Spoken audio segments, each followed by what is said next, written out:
بسم اللہ الرحمن الرحیم۔ السلام علیکم ورحمۃ اللہ وبرکاتہ۔ میرے محترم پیارے دوستو، امید کرتا ہوں کہ آپ حضرات خیریت سے ہوں گے اور ٹھیک ٹھاک ہوں گے۔ اب تک کہ ہم لوگوں نے جو پڑھا ہے وہ خاکہ کے بارے میں پڑھا ہے کہ خاکہ کسے کہتے ہیں، خاکہ کو لکھنے والے کون ہے، رائٹر کا کیا نام ہے، اور اسی طریقے سے خاکہ کس نام سے لکھا گیا ہے۔ تو آپ کو معلوم ہے کہ خاکہ لکھنے والے جو رائٹر ہے وہ فرحت اللہ بیگ ہے، اور خاکہ جس نام سے لکھا گیا ہے وہ نام ہے نذیر احمد کی کہانی، کچھ میری اور کچھ ان کی زبانیں۔ ہم لوگوں نے اس کے اندر کچھ سوالات تھے، ان سوالات کو بھی حل کیا گیا۔ نذیر فرحت اللہ بیگ کے بارے میں جتنے سوالات ہونے تھے ان تمام سوالات کو بھی بتایا گیا اور ان سوالات کے جوابات بھی دیے گئے۔ اسی طریقے سے کتاب کے اندر جو مختصر سوالات جو تھے اسے بھی حل کر کے آپ کو بتایا گیا، اور اس کے ساتھ ساتھ جو ہے آبجیکٹو بھی آپ کے سامنے پیش کی گئی، اور اس کو بھی جو ہے اس کے جوابات کو بھی آپ کے سامنے پیش کر دیا گیا۔ اب چلیے ہم پڑھتے ہیں مضمون، کہ مضمون کسے کہتے ہیں، مضمون کی کتنی قسمیں ہیں، یہ مضمون جس نام سے لکھا گیا اس مضمون کا نام کیا ہے، لکھنے والے کا نام کیا ہے۔ تو چلیے ہم اب شروع کرتے ہیں کہ مضمون کسے کہتے ہیں۔ تو مضمون شروع کرنے سے کہتے ہیں اس کو شروع کرنے سے پہلے ہم یہاں پہ ایک شعر ہے، اس شعر کا ترجمہ کر لیتے ہیں اور اس کی تشریح کر لیتے ہیں۔ مختصر سی تشریح جو ہے آپ کر لیجئے، بتا دیتے ہیں، ایسے شعر کا ترجمہ آپ کو کتاب میں مل جائے گا۔ خاک سارا نے جہاں را بحقارت منگر، تو چیدانی کے دری گرد سوارے باشد، یعنی اس کو بتانا یہ چاہ رہے ہیں کہ کوئی بھی حقیر اور کوئی کسی بھی چیز کو حقیر نہیں سمجھنی چاہیے، کسی بھی چیز کو کم تر نہیں سمجھنی چاہیے۔ آپ کو معلوم نہیں ہے کہ اللہ تعالیٰ نے اس حقیر چیز جسے آپ سمجھ رہے ہیں اس کے اندر نہ جانے کیسی کیسی قیمتی چیزیں رکھی ہوئی ہیں، اسی لیے کسی بھی چیز کو حقیر نہیں سمجھنی چاہیے۔ مضمون کسے کہتے ہیں؟ تو مضمون کہتے ہیں عام طور سے کسی خاص موضوع پر، خاص موضوع ہونی چاہیے، اس پر لکھا جائے، اس پر جو تحریر قلم بند کی جائے اسے ادبی اصطلاح میں مضمون کہتے ہیں۔ مضمون کی تین قسمیں: تنقیدی مضمون، علمی مضمون، ظریفانہ مضمون۔ تنقیدی مضمون جس تحریر میں شعر و ادب کی تفہیم اور تعبیر و تشریح کی کوشش ہو، یعنی شعر و ادب کو سمجھانے کی کوشش کی جائے اور تعبیر و تشریح، اس کی تعبیر اور اس کی تشریح کیا ہے اس کی کوشش، اسے تنقیدی مضمون کہتے ہیں۔ علمی مضمون جس تحریر میں لکھنے والے کا نقطۂ نظر سوچ علمی ہو اور تحریر کا انداز بھی عالمانہ شان کا ہو، اسے علمی مضمون کہا جاتا ہے۔ ظریفانہ مضمون، یعنی ظریفانہ مضمون کس کو کہتے ہیں؟ تو جس تحریر میں لکھنے والا ظریفانہ رخ اختیار کرے اسے ظریفانہ مضمون کہتے ہیں۔ ظریف کا ظرف کہتے ہیں، ظرف کہتے ہیں یعنی ایسی چیز جس میں کچھ چیز رکھی جائے اس کو ظرف کہتے ہیں۔ ظریفانہ مضمون یہی کہ جس تحریر میں لکھنے والا ظریفانہ مضمون اختیار کرے، کا رخ اختیار کرے، اسے جو ہے ظریفانہ مضمون، جس تحریر میں لکھنے والا ظریفانہ رخ اختیار کرے اسے ظریفانہ مضمون کہا جاتا ہے۔ انشائیہ جس تحریر کا انداز ذاتی یا نجی ہو اور بیان کی شگفتگی بھی قائم ہے اسے انشائیہ کہا جاتا ہے۔ چلیے یہ مضمون کے بارے میں ہم نے پڑھ لیا، اب چلیے کہ آگے دیکھتے ہیں آگے کیا ہے۔ تو آگے ہے خواجہ حسن نظامی۔ خواجہ حسن نظامی حضرت سید بدر الدین اسحاق کی اولاد میں، حضرت اسحاق حضرت بابا فرید الدین مسعود گنج شکر کے ممتاز خلیفہ، داماد اور خادم خاص ہیں۔ یعنی یہ اسحاق جو ہے یہ بابا فرید الدین کے ممتاز خلیفہ بھی تھے، داماد بھی تھے اور خادم خاص یعنی خاص خدمت کرنے والے تھے۔ حضرت نظام الدین اولیاء کی روحانی تربیت میں ان کا اہم حصہ ہے۔ حضرت خواجہ حسن نظامی کی پیدائش 1878 میں اندرون کوٹ بستی حضرت نظام الدین اولیاء میں پیدا ہوا، یعنی اندرونی کوٹ بستی حضرت نظام الدین اولیاء میں ان کی پیدائش ہوئی، اور کس سن میں ہوئی؟ تو 1878 میں ہوئی۔ والدین نے ان کا نام قاسم علی رکھا تھا، ماموں نے ان کا نام علی حسن رکھا تھا۔ علامہ اقبال انہیں خواجہ حسن نظامی لکھنا شروع کیا اور اسی نام سے مشہور ہوئے، یعنی ماموں نے کچھ اور نام رکھا، ماں نے کچھ، والدین نے کچھ اور نام رکھا، لیکن وہ جو مشہور ہوئے وہ علامہ اقبال نے جو نام ان کو دیا اسی نام سے وہ مشہور ہوئے۔ خواجہ حسن نظامی علامہ اقبال کی دی ہوئی ہے، اور والدین نے قاسم علی اور ماموں نے علی حسن رکھا۔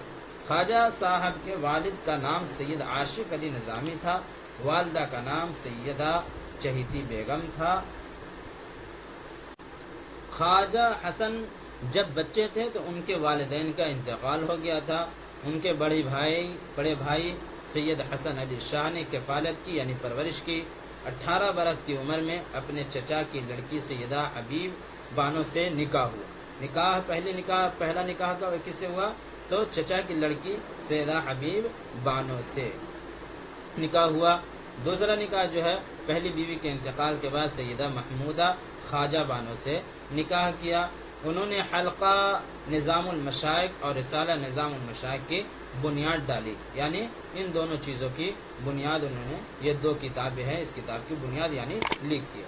خواجہ حسن نے 200 سے بھی زیادہ کتابیں لکھی اور ہر جگہ زبان نہایت سادہ استعمال، اتنا جو ہے سمپل استعمال کیا گیا کہ ہر آدمی اس کو سمجھ سکتا ہے. روزنامچے اور قلعی چہرے ان کی ایجاد ہے، یعنی انہی کی لکھی ہوئی یہ 2 کتابیں. انہوں نے شری کرشن پر بھی ضخیم کتاب لکھی ہے، ایک موٹی کتاب جو ہے شری کرشن پر بھی وہ لکھی ہے. حضرت نظام الدین اولیاء کے سوانح نظام بنسری جو ہے کے نام سے ترتیب دی ہے. کس نے ترتیب دی ہے؟ تو نظام الدین اولیاء کے سوانح بھی جو ہے انہوں نے خواجہ حسن نظامی نے ہی ترتیب دی ہے اور اس سوانح کا نام نظام بنسری ہے. اسی طریقے سے سی پارہ دل ان کی انشاء پردازی کا اہم نمونہ ہے. یہ سی پارہ دل ان کی انشاء پردازی کا اہم نمونہ ہے، یعنی سی پارہ دل بھی انہوں نے ہی لکھی ہے. 31 جولائی 1955 کو انتقال ہوا خواجہ حسن نظامی کا. انہوں نے اپنی قبر بستی نظام الدین اولیاء میں 50 برس قبل ہی کرا لی تھی، اسی میں دفن ہوئے. یعنی 50 برس پہلے ہی اپنی قبر بنوا لی تھی اور اسی میں وہ کیا قبر بنا لی، یعنی کھود کر کے نہیں رکھا، بلکہ جو ہے وہ سارے لوگوں کو یہی کہہ دیے ہوں گے کہ مجھے جو ہے یہاں پہ قبر کھود کر کے اور یہیں دفن کیا جائے، ان کی خواہش یہ ہوگی. چلیے آگے دیکھتے ہیں کہ آگے کیا ہے. مختصر ترین سوالات و جوابات. چلیے دیکھتے ہیں. آگ، پانی، ہوا اور خاک میں سب سے کم تر کس کو سمجھا جاتا ہے؟ تو مٹی کو سمجھا جاتا ہے. مٹی ہی کو سب کم تر سمجھتے ہیں. مٹی کے ساتھ دنیا کیا کیا سلوک کرتی ہے؟ تو دنیا اسے بے حقیقت سمجھتی ہے. مٹی کو پاؤں سے روندی جاتی ہے، پانی کے زور کے ساتھ بہہ جاتی ہے، ہوا کے جھونکے سے اڑ جاتی ہے، آگ کی تمازت سے جلا کرتی ہے. اچھا، چنبیلی اور موتیاں. یقینی بات ہے کہ مٹی تیز آندھی آتی ہے تو مٹی اڑنے لگتی ہے، آگ میں جل جاتی ہے، اور ہم اور آپ تو روزانہ جو ہے اس کو روندتے ہی ہیں. چنبیلی اور موتیا کے تیل سے بھی اہم مٹی کا تیل ہے. کیسے ہے؟ تو ضرورت کے لحاظ سے یہ گندا سڑا پانی تمام تیلوں سے بڑھ چڑھ کر ہے. کیوں کیسے ہے؟ آج کل تمام دنیا میں اسی کے دم سے اجالا ہوتا ہے. اجالا مٹی کا تیل جو ہے، اب تو لائٹ آ گئی لیکن ابھی بھی بہت سارے جگہوں پہ مٹی کا تیل استعمال کیا جاتا ہے. کھانے بنانے میں، چولہا جوڑنے میں بھی جو ہے مٹی کا تیل استعمال کرتے ہیں. لالٹین وغیرہ جلانے میں بھی مٹی کا تیل استعمال کرتے ہیں. تو ابھی بھی بہت سارے دنیا کے اندر ایسے لوگ ہیں جو مٹی کا تیل اس کے لیے بہت ہی زیادہ جو ہے خاص ہے اور بہت زیادہ ضرورت کی چیز ہے.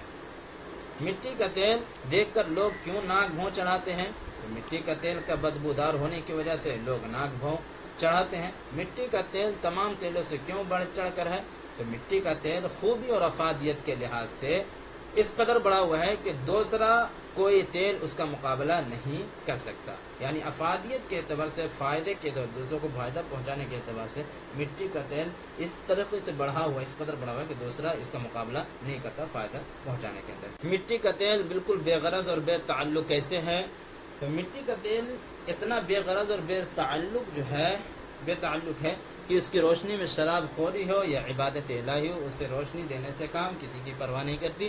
کون کیا کرتا ہے؟ یعنی کسی کی پرواہ نہیں کرتی ہے کہ میرے روشنی میں کون شراب پی رہا ہے، کون جوا کھیل رہا ہے، یا پھر کون اور فحاشیاں برائیاں کر رہا ہے، یا کون اللہ کی عبادت کر رہا ہے، قرآن کی تلاوت کر رہا ہے. اس کو کوئی غرض نہیں، بس اس کا کام جو ہے وہ یہ ہے کہ روشنی پہنچانا ہے تو وہ پہنچاتی ہے.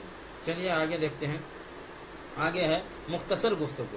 چلیے مختصر گفتگو کو دیکھتے ہیں. مٹی کی بیچارگی اور ذلت پر کیوں ترس آتی ہے؟ اس لیے کہ سب سے زیادہ بے حقیقت خاک ہے. مٹی ہی سب سے زیادہ بے حقیقت ہے، اسی لیے جو ہے اس پر ترس آتی ہے. کہ کیسے بے حقیقت ہے؟ اس لیے کہ جو تمام مخلوق کے پاؤں میں روندی جاتی ہے، اس کی بے حقیقتی یہ سمجھ میں آتی ہے، پانی کے زور کے ساتھ بہہ جاتی ہے، ہوا کے جھونکے سے اڑ جاتی ہے اور آگ کے تمازے سے جلا کرتی ہے، اتنی بے حقیقت ہے، اتنی مجبور ہے، اسی لیے اس پر ترس آتی ہے۔ مٹی کے تہ میں کون کون سے خزانے قدرت نے چھپا رکھے ہیں؟ تو سونا، چاندی، تانبا، لوہا، ایلومینیم، یہ ساری چیزیں، یورینیم، نمک، کوئلہ، میگنیز، مٹی کا تیل وغیرہ اور بھی بہت ساری چیزیں۔ چلیے آگے، مٹی کا تیل انسان کا شریک غم کیسے ہے؟ تو مٹی کا تیل انسان کا شریک غم اس طور پر ہے کہ یہی تیل روشنی میں لڑکوں کو سبق یاد کراتا ہے، جوانوں کو حسن افروزی کے جلوے دکھاتا ہے اور بوڑھوں کو ٹھوکروں سے بچاتا ہے۔ اسی کی روشنی میں نمازی نماز پڑھتے ہیں، پجاری پوجا کرتے ہیں، واعظ کتھا کے جلسے ہوتے ہیں۔ یہی وہ تیل ہے جو چور کو چوری میں مدد دیتا ہے اور پولیس کو چور پکڑنے میں لالٹین دکھاتا ہے۔ غم کی رات میں، جدائی کی رات میں، جب مونی سے غمخوار پاس نہ ہو تو مٹی کا تیل جل جل کر اپنا وجود فنا کر دیتا ہے۔ چلیے آگے دیکھتے ہیں، آگے ہے راک فیلر کون تھا اور وہ دولت مند کیسے بنا؟ راک فیلر جو ہے امریکہ کے ایک دولت مند آدمی تھا، امریکہ کا ایک دولت مند راک فیلر اسی خاک کے نیچے رہنے والے تیل کی بدولت لا تعداد دولت کا مالک بنا، یعنی اسی تیل کی بدولت یہ مالدار بنا اور دولت مند بنا۔ تو چلیے ہم لوگوں نے جو ہے یہ مٹی کے تیل کے بارے میں تقریباً سوالات کے جوابات حل کیے ہیں، اور اس کے بعد جو ہے طویل سوالات و جوابات ہے، وہ بہت زیادہ اس کے اندر وقت لگ جائے گا، اسی لیے آپ حضرات اس کو کتابوں سے دیکھ لیجئے گا، اور ورنہ تو پھر جو ہے آپ کمنٹ کر کے بتائیے گا تو وہ طویل سوالات جو ہے ان سوالات کے بھی حل کر کے آپ کے سامنے پیش کیا جائے گا۔ پھر میں درخواست کروں گا کہ اس ویڈیو کو زیادہ سے زیادہ شیئر کرے، دوسروں تک پہنچائے، تاکہ دوسرا بھی جو ہے اس سے فائدہ اٹھا سکے۔ اب میں آپ سے اجازت چاہتا ہوں، آپ مجھے اجازت دیجیے۔ السلام علیکم ورحمۃ اللہ وبرکاتہ۔ اب پھر ملتے ہیں دوسرے ویڈیو کے اندر۔